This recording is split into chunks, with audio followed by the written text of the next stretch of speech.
Hi, I'm Sister Cherry. I just want to read a few paragraphs that I came across today from the writings of Sister White. It says that I'm reading from Testimonies to the Churches, Volume 5, 5T, page 209. It says the leaven of godliness has not entirely lost its power. At the time when the danger and depression of the church are the greatest, the little company who are standing in the light will be sighing and crying for the abominations that is done in the land. But more especially will their prayers arise in behalf of the church, because its members are doing after the world. Well, these are self-explanatory, so I won't say much on it. More than persons who are practicing present truth, as you sigh and cry for others, you sigh and cry on their behalf. I want to remind you, God has a people upon the earth. This is taken from Testimonies for the Churches, Volume 4, page 307. It tells us that God has a people on the earth who in faith and holy hope are tracing down the role of the fast, fulfilling prophecy, and are seeking to purify their souls by obeying the truth. As a people, we are called individually to be students of prophecy. We must watch with earnestness that we may discern any ray of light which God has presented to us. We are to catch the first gleamings of truth,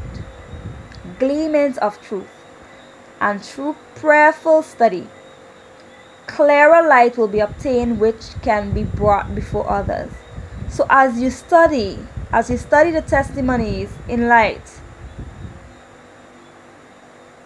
with the Bible, when you study them both together and you obtain clearer light, God is saying that I am going to give you more light, that you may be able to bring before others.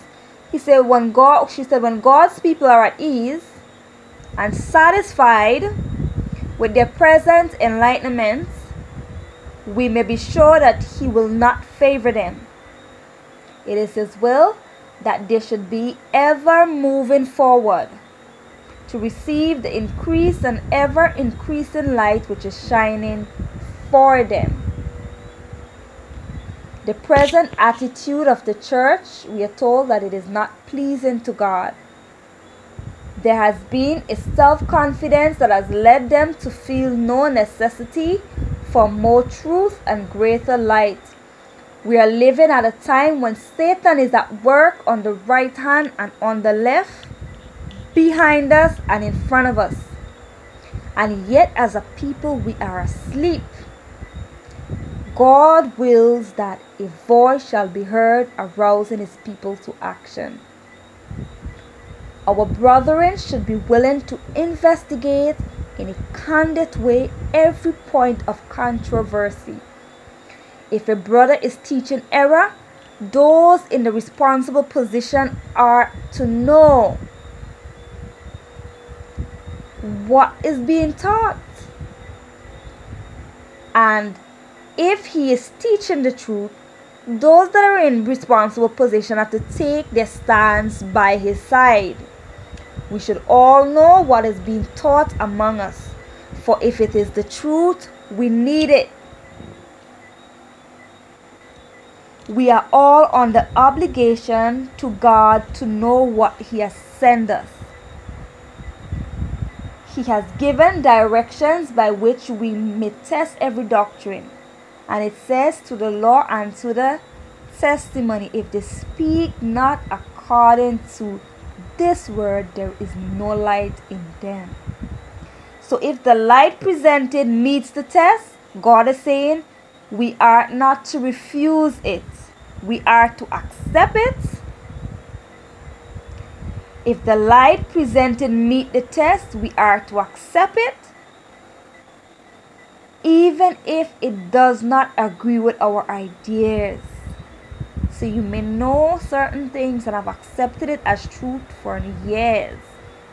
that it doesn't make it the truth. When light is presented, if that light is in harmony with the Word of God, accept it. No matter whom it was sent through, what we as Christians, as present truth believers are to do is to open our hearts to receive it with the meekness of Christ. But we are told that many do not do this.